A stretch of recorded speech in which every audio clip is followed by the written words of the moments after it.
तो सबसे पहले देख लेते हैं कि लिंकेज एंड रिकॉम्बिनेशन। तो सबसे पहले इंपॉर्टेंट है कि लिंकेज होता क्या है। तो इसकी डेफिनेशन क्या है? Physical association of genes. कौन से genes? Non allelic genes on a chromosome. यानी अगर हम यहाँ पर एक क्रोमोसोम बनाते हैं, ये हमने एक क्रोमेटिड बना देते हैं, ये सेंट्रोमियर हो गया, दूसरा क्रोमेटिड ये हो गया। तो इस क्रोमोसोम पे मान लो यहाँ पर एक जीन है कैपिटल ए, यहाँ पे दूसरा जीन है बी, यहाँ पे तीसरा जीन है सी और सो ऑन। तो ए बी सी ये अलग अलग जीन है, एलिलिक नहीं है, यानी ये अलग अलग कैरेक्टर को कंट्रोल करते हैं। तो अगर ये तीनों जीन आपस में काफ़ी नज़दीक प्रेजेंट है एक ही क्रोमोसोम पर, तो हम बोलेंगे ये जीन्स आपस में लिंक्ड हैं और ये आगे के जनरेशन में एक साथ जाएंगे। यानी अगले जनरेशन में कैपिटल ए के साथ कैपिटल बी रहेगा या कैपिटल बी के साथ कैपिटल सी साथ में जाएगा। नेक्स्ट देख लेते हैं कि भाई this term is coined by Morgan. तो मॉर्गन वो आदमी है जिसने टर्म लिंकेज क्वाइन किया था। नेक्स्ट देख लेते हैं वो मॉर्गन का एक्सपेरिमेंट जिससे बाद लिंकेज का पता चला था। तो मॉर्गन ने अपने एक्सपेरिमेंट में ये मक्खी का इस्तेमाल किया था, जिसको बोलेंगे डोमेस्टिक जो हाउस फ्लाई होती है, उसको बोलेंगे साइंटिफिक नेम है ड्रोसोफिला मेलानोगैस्टर। तो दो तरह से एक्सपेरिमेंट किया था, एक एक्सपेरिमेंट ए है और एक एक्सपेरिमेंट बी है। तो एक्सपेरिमेंट ए में क्या लिया था, नीट के लिए इंपॉर्टेंट ये पूछ लेता है कि उसने कौन से क्रॉस में क्या किया था और कौन से क्रॉस में क्या किया था। तो एक क्रॉस में उसने क्या किया था, येलो बॉडी और ब्राउन बॉडी, वाइट आई और रेड आई वाले मक्खियों को क्रॉस किया था। ये रेड आई इसका मतलब है इसमें पिगमेंट बन रहा है, और इसमें पिगमेंट नहीं बन रहा है, इसका मतलब ये म्यूटेंट हो गया। तो ये वाला जो है ये म्यूटेंट कहलाएगा, और ये वाला क्या कहेगा, ये वाइल्ड कहलाएगा। तो जिसमें प्लस का साइन है इसका मतलब वो नॉर्मल जीन्स है, उसमें वाइल्ड है, और जिसमें प्लस का साइन नहीं है इसका मतलब वो जीन खराब हो गया, इसका मतलब म्यूटेंट है। तो एक तो क्रॉस हो गया इस तरह का। दूसरा क्रॉस उसने क्या किया था, एक ऐसी मक्खी का इस्तेमाल किया था जिसका शरीर, जिसकी आँख तो वाइट थी, वाइट आई, लेकिन विंग्स जो छोटे छोटे थे, जिसको बोलेंगे मिनिएचर विंग। दूसरा जो जिसमें मेल को लिया गया, मेल कैसा, रेड आई था, लेकिन उसका जो विंग है वो नॉर्मल था। यहाँ हम बॉडी का जिक्र नहीं करेंगे, सिर्फ यहाँ पर आई और विंग का कैरेक्टर लेंगे। यानी दो जीन्स है, एक जीन्स आई के लिए है, तो आई के लिए जो जीन्स होती है उसको रिप्रेजेंट किया हुआ है डब्लू से। तो डब्लू में प्लस नहीं लगा है, इसका मतलब म्यूटेंट है, वाइट आई। तो ये हो गया वाइट आई, फीमेल है तो फीमेल में दो बार लिखेंगे एक्स एक्स है। और मिनिएचर विंग के लिए इस्तेमाल करेंगे एम एम। और यहाँ पर मेल जो है एक्स और वाई क्रोमोसोम होता है, तो मेल में क्योंकि ये वाइल्ड टाइप की आइज़ है इसीलिए इसको हम कहेंगे डब्लू प्लस, यानी रेड आई हो गया। और इसका विंग नॉर्मल है इसलिए इसको मिनिएचर में यहाँ प्लस लगा देंगे, इसका नॉर्मल विंग है। तो इस तरह के दो क्रॉस किए, और इसके बाद जो F1 जनरेशन आया, इससे इधर से भी F1 जनरेशन आया। फिर F1 जनरेशन को सेल्फ क्रॉस किया, जब सेल्फ क्रॉस करेंगे तो क्या आएगा, F2 जनरेशन आएगा। इधर भी क्या आएगा, F2 जनरेशन आया। तब उसने जो नतीजा देखा F2 जनरेशन में, तो उसने देखा कि 9331 जो नॉर्मली आता है इंडिपेंडेंट असॉर्टमेंट की वजह से वो नहीं आया। इसका मतलब ये जीन्स जो है मेंडेलियन जो रूल्स है उसको फॉलो नहीं कर रहे हैं। तब उसने इसका दिमाग लगाया कि भाई ये लिंकेज है जीन्स के बीच में। कौन से जीन्स के बीच में, ये जो दो कैरेक्टर हैं उनके जीन्स। आगे देख लेते हैं पहले। तो यहाँ पे क्या देखा कि जब F2 जनरेशन को स्टडी किया तो पेरेंटल टाइप थे 98.7%, यानी इस तरह के जो प्रोजेनीज थे वो 98.7% थे, जबकि रिकॉम्बिनेंट की संख्या केवल बहुत कम थी, 1.3% थे। जैसे यहाँ पर देख रहे हैं ब्राउन बॉडी है और वाइट आई है, यहाँ येलो बॉडी है और रेड आई है, तो ये रिकॉम्बिनेंट कहलाएगा।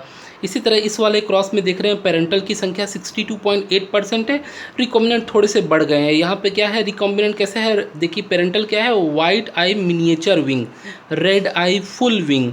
यहाँ पे क्या हो गया, रेड आई मिनिएचर विंग, वाइट आई फुल विंग, यानी यहाँ उल्टा पुल्टा हो गया, तो इसको रिकॉम्बिनेंट कह देंगे। तो रिकॉम्बिनेंट की संख्या हो यहाँ हो गई 37.2%। तो यहाँ पर जब बुक में हम देखते हैं तो ये दोनों जीन्स जो है ये हो गया बॉडी के लिए और ये हो गया आई के लिए। तो बॉडी और आई के जीन्स अगर बहुत नज़दीक होंगे तो रिकॉम्बिनेंट की संख्या बहुत कम आएगी, 3% आएगा। लेकिन अगर दोनों जीन्स के बीच की डिस्टेंस ज़्यादा होती है तो रिकॉम्बिनेंट की संख्या थोड़ी सी बढ़ जाती है, कितनी, 37.2%। तो स्टुअर्ट नाम का स्टूडेंट उनका था, उसने ये इससे निष्कर्ष निकाला कि यदि कोई जीन्स लिंक्ड जीन अगर नज़दीक होंगे तो रिकॉम्बिनेंट की संख्या कम होगी, और अगर दोनों जीन्स दूर दूर होंगे क्रोमोसोम पर तो रिकॉम्बिनेंट की संख्या थोड़ी बढ़ जाएगी। यानी रिकॉम्बिनेंट की संख्या और डिस्टेंस ऑफ जीन में आपस में कोई गहरा नाता है, ये क्लियर हो जाता है यहाँ। तो इस तरह से जीन मैप जो है स्टुअर्ट ने बनाया। तो जो मॉर्गन था उसका एक स्टूडेंट था स्टुअर्ट, तो उसने मॉर्गन के एक्सपेरिमेंट को स्टडी करके ये निष्कर्ष निकाला कि जीन डिस्टेंस, जो दो जीन्स या तीन जीन्स के बीच का जो डिस्टेंस है वो परसेंटेज रिकॉम्बिनेशन से डायरेक्टली प्रोपोर्शनल है। यानी उसने निकाला डिस्टेंस को मेजर कैसे किया, मैप यूनिट में, इसको बोलते हैं मैप यूनिट, ये कहलाता है मैप यूनिट। तो उसने बोला कि 1 मैप यूनिट का मतलब है 1% रिकॉम्बिनेशन। उसी तरह से एक और नाम दिया गया सेंटी मॉर्गन भी यूनिट निकाला गया, इसको बोलते हैं सेंटी मॉर्गन। तो 1 सेंटी मॉर्गन बराबर 1% रिकॉम्बिनेशन। यानी अगर दो जीन्स के बीच में परसेंटेज ऑफ रिकॉम्बिनेशन अगर आता है 5%, इसका मतलब उन दोनों जीन्स के बीच का डिस्टेंस कितना हुआ, 5 मैप यूनिट या 5 सेंटी मॉर्गन। अब इसका एक क्वेश्चन देख लेते हैं, एग्जाम में बड़ा इंपॉर्टेंट आ जाता है। तो यहाँ पर एक क्वेश्चन दिया हुआ है कि मैप डिस्टेंस किन्हीं जीन्स के बीच में, पी और क्यू जीन्स के बीच में 4 यूनिट का डिस्टेंस है, पी और आर जीन के बीच में 11 यूनिट का डिस्टेंस है, क्यू और आर के बीच में 7 यूनिट का डिस्टेंस है। तो ये तीनों जीन्स एक क्रोमोसोम पर कैसे प्रेजेंट है, पहले पी है, क्यू है, आर है, किस तरह से अरेंज है। तो हमें क्या निकालना, सबसे पहले छोटा वाला निकाल लेंगे।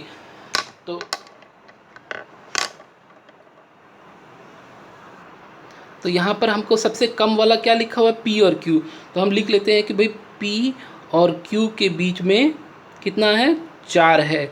और उसके बाद में देखते हैं, यानी पी क्यू साथ में होना चाहिए। अब देख लेते हैं, पी और आर के बीच में 11 है।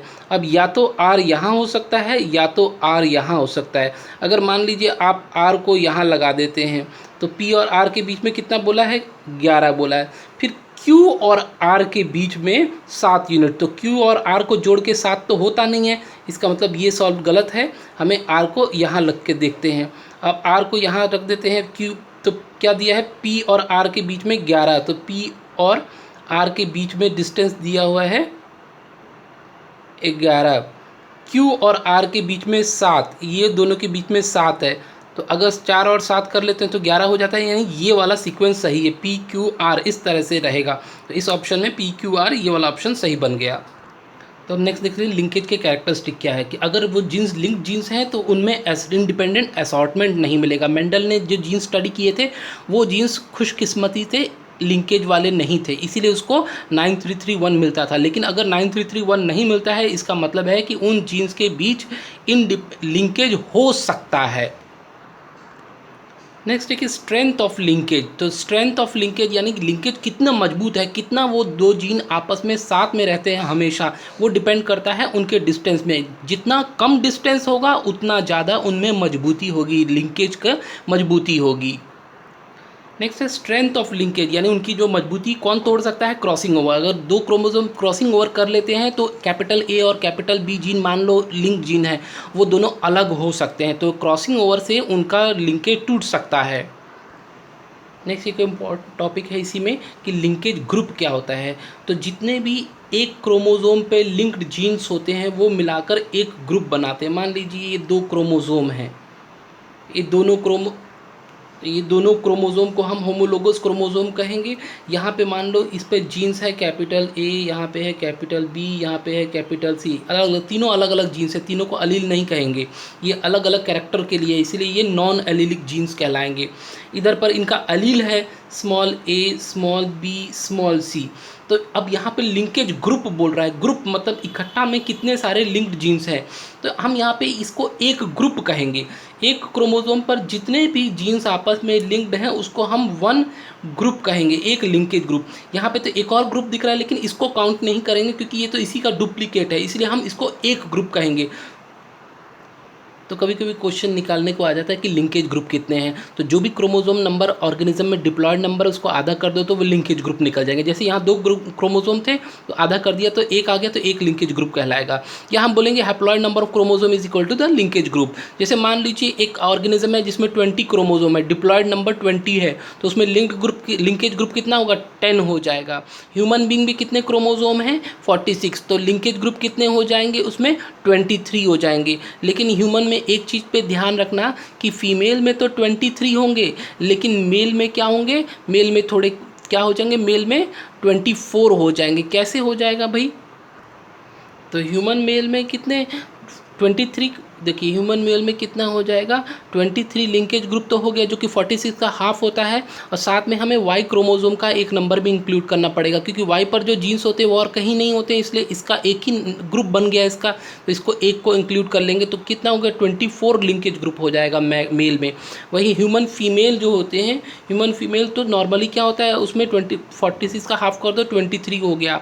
अब यहाँ पर XX क्रोमोसोम है, इसको हम एक लिंकेज ग्रुप कहेंगे क्योंकि इस पर जो है वो इस पर भी है। वही मेल में क्या था, अगर मेल में XY क्रोमोसोम है तो इसको हम एक लिंकेज ग्रुप X वाला हो गया, एक लिंकेज ग्रुप Y वाला हो गया। दोनों को हम यहाँ 2 लिंकेज ग्रुप पढ़ेंगे, यहाँ क्या करेंगे, एक लिंकेज ग्रुप पढ़ेंगे क्योंकि दोनों तो सेम है। चलिए यहाँ एक क्वेश्चन ले लेते हैं। ट्रू ब्रीडिंग रेड आई स्प्लेंड पिंक आई ऐसे क्रॉस किया हुआ है, आपको यहाँ कुछ डेटा दिया हुआ है कि रेड आई और प्लेन थॉरक्स वाले 80 हैं, रेड आई स्ट्रिप थॉरक्स वाले जो जीव हैं वो 16 हैं, ये 12 हैं, ये 92। तो आप देख रहे हो कि सबसे ज़्यादा नंबर इनका और इनका। याद रखिएगा कभी भी जो ज़्यादा नंबर होगा वो पेरेंटल टाइप कहलाएंगे और जो कम नंबर वो लेते हो तो रिकॉम्बिनेंट कहलाते हैं, ये हमेशा याद रखना। क्वेश्चन है कि what percentage number of recombinant resulted from the test cross, तो 16 ये हैं और 12 ये हैं, तो 16 और 12 कितने हो गए, ये हो गए 28, तो 28% हो गए रिकॉम्बिनेंट, ये याद रखना है। और ये भी याद रखना है कि रिकॉम्बिनेंट की परसेंटेज कभी भी 50 से ज़्यादा नहीं होती है, 50% से हमेशा रिकॉम्बिनेंट कम होते हैं, इसको ये रूल है, इस रूल को याद रखना है। यहाँ पे एक क्वेश्चन है कि depending upon the distance between any 2 genes which is inversely proportional to the strength of linkage cross over will vary from, तो यहाँ लिंकेज दे रहा है तो लिंकेज में क्रॉसिंग ओवर कितना हो सकता है, 50% से कम, तो यहाँ हमारा हो जाएगा 0 to 50% ही लिंकेज में क्रॉसिंग ओवर हो सकता है। तो ये क्रॉस ओवर बोला हुआ है कि लिंकेज जीन के बीच में ज़्यादातर कितना क्रॉसिंग ओवर होता है, 50% से ज़्यादा नहीं होता है, तो 0 से 50% उनमें क्रॉसिंग ओवर या रिकॉम्बिनेंट की संख्या हो सकती है। यहाँ एक क्वेश्चन है what is true about the crossing over between linked gene, तो लिंक्ड जीन के बीच में क्रॉसिंग ओवर से क्वेश्चन रिलेटेड पूछ रहा है। तो हम जानते हैं कि लिंक्ड जीन जितना नज़दीक होंगे उतना कम क्रॉसिंग ओवर होगा, जितना दूर होंगे उतना ज़्यादा क्रॉसिंग ओवर होगा। No crossing over at all ये हम 100% नहीं बोल सकते जब तक डिस्टेंस ना मालूम हो। High percentage of crossing over नहीं भाई, कम परसेंटेज होता है, 50 से कम होता है। हार्डली एनी क्रॉसिंग, ठीक है, बहुत कम ही क्रॉसिंग होता है, तो हम इसको चूज़ करेंगे हार्डली एनी क्रॉसिंग, यही सबसे ज़्यादा बेस्ट आंसर आ जाएगा। एक क्वेश्चन ले लेते हैं। यहाँ 2 क्रोमोसोम दिए हैं, दोनों एक जैसे दिख रहे हैं, इसका मतलब होमोलोगस पेयर है। Given diagram shows a pair of homologous chromosome during meiosis, बोल रहा है मैक्सिमम क्रॉसिंग ओवर किसके बीच में होगा, तो जो जीन सबसे ज़्यादा दूर होंगे उनके बीच में मैक्सिमम क्रॉसिंग ओवर होगा। तो यहाँ देख रहे हैं ए और सी ज़्यादा दूर है, उससे भी ज़्यादा दूर कौन है, ए और डी, तो जहाँ ए और डी वाला ऑप्शन होगा उसको चूज़ कर लेंगे। ए और स्मॉल ए नहीं, कैपिटल बी और स्मॉल सी ये तो बहुत नज़दीक है, ये दोनों बहुत नज़दीक हैं। Capital C small D, capital C कहाँ है, ये रहा, स्मॉल डी कहाँ है, ये रहा, मतलब ये डिस्टेंस जो है क्या, एक का डिस्टेंस यहाँ है, एक का डिस्टेंस यहाँ है, ये भी काफ़ी नज़दीक है। कैपिटल ए और स्मॉल डी, कैपिटल ए यहाँ है, स्मॉल डी यहाँ है, यानी डिस्टेंस बहुत ज़्यादा है, तो इनमें क्रॉसिंग ओवर की संभावनाएं सबसे ज़्यादा है, तो आंसर क्या हो जाएगा, ये वाला आंसर आ जाएगा। एक क्वेश्चन ये भी बड़ा अच्छा है, लिंकेज का आ जाता है एग्जाम में, तो यहाँ पे कुछ लिखा हुआ है, डेटा वेटा दिया हुआ है कि कलर्ड फुल इतने परसेंट है, ये इतने परसेंट है, ये इतने इसको डेटा को देख के ही समझ में आ जाता है कि जो ज़्यादा है वो हो जाएंगे पेरेंटल कॉम्बिनेशन, ये और ये पेरेंटल है, और सबसे कम वाले को बोलेंगे रिकॉम्बिनेंट। पूछता है from this data distance between 2 non allelic gene, तो डिस्टेंस क्या होता है, equal to percentage of recombination होता है। तो कितना रिकॉम्बिनेंट है, 7% और 5%, तो दोनों को जोड़कर कितना आ जाता है, 12, तो यानी डिस्टेंस हो जाएगा 12 यूनिट, 12 मैप यूनिट कहेंगे या 12 सेंटीमॉर्गन कहेंगे। एक क्वेश्चन आता है कि भाई ये ऑर्गेनिज्म कितने तरह के गैमेट बना सकता है। मान लीजिए ये लिखा हुआ है कैपिटल ए के साथ कैपिटल ए, कैपिटल बी के साथ कैपिटल बी, और बोलता है कि ये जीन्स कम्प्लीटली लिंक्ड जीन्स हैं। तो अगर कम्प्लीटली लिंक्ड जीन्स है यानी कैपिटल ए कैपिटल बी के साथ ही जाएगा, तो यहाँ पर दो तरह एक ही तरह के बनेंगे, कैपिटल ए और कैपिटल बी। इसको नहीं दिखेगा, इसको ये क्वेश्चन आता है, ये इस तरह का क्वेश्चन आता है। एक ऑप्शन दिया है कि कम्प्लीटली लिंक्ड है, जैसे मेंडल का पी वाला एक्सपेरिमेंट है उसमें इस तरह से लिखता है, डायहाइब्रिड का रेशियो, डायहाइब्रिड के जो जीनोटाइप को इस तरह से लिखता है। तो अगर मान लो पूछता है कि ये जीन्स कम्प्लीटली लिंक्ड है, कैप आर और वाई जीन्स कम्प्लीटली लिंक्ड है, तो कितने तरह के गैमेट बनाएगा। और दूसरा पूछता है कि अगर इनकम्प्लीटली लिंक्ड है तो ये कितने तरह के गैमेट्स बनाएगा। तो देखिए अगर इनकम्प्लीट लिंक्ड है तो कैपिटल आर कैपिटल वाई के साथ जा सकता है, एक गैमेट ये हो गया। कैपिटल आर स्मॉल वाई के साथ जा सकता है, एक गैमेट ये हो गया। स्मॉल आर जो है कैपिटल वाई के साथ जा सकता है, स्मॉल आर कैपिटल वाई के साथ जा सकता है, स्मॉल आर स्मॉल वाई के साथ जा सकता है, यानी इंडिपेंडेंट असॉर्टमेंट कहते हैं इसको। कोई किसी के साथ जा सकता है, आपस में मजबूर नहीं है कि एक दूसरे के साथ लिंक्ड होंगे। तो यहाँ पे रेशियो क्या 1:1:1:1:1, ये गैमेट हो गए। तो इतने प्रकार के गैमेट बन सकते हैं। कितने प्रकार के बन सकते हैं?